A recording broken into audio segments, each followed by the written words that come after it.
Est-ce que les prix de l'immobilier vont monter ou vont descendre? C'est la question qu'on se fait poser le plus souvent.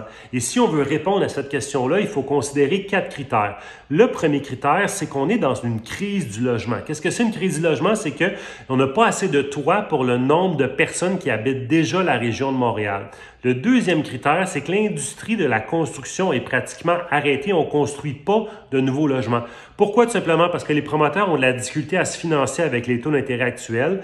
Il y a aussi la rareté de la main-d'œuvre, le coût de la main-d'œuvre, le coût des matériaux de construction.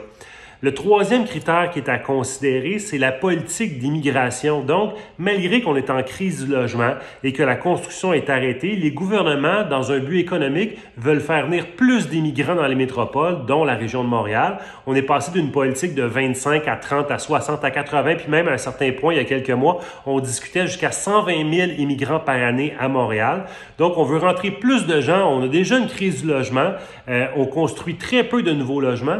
Donc, ces trois phénomènes-là viennent accentuer ce qu'on appelle l'offre et la demande. En fait, l'écart entre les deux devient de plus en plus grand. La quatrième chose à considérer, enfin, c'est les taux d'intérêt. Les taux d'intérêt vous semblent peut-être élevés, mais c'est parce que vous comparez à cause des taux d'intérêt qu'on a eu les quelques dernières années. Mais les taux d'intérêt sont pratiquement normaux. On ne pense pas que les taux d'intérêt vont continuer de monter. On pense qu'ils vont soit rester où ils sont ou qu'ils vont descendre légèrement.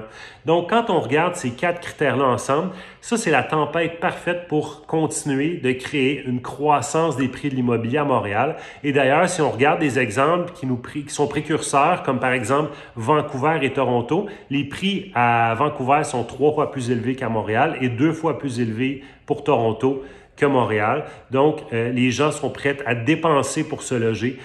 C'est pourquoi je vous dis que malheureusement, si vous attendiez à un crash des prix de l'immobilier, je pense que vous allez attendre très longtemps. Désolé.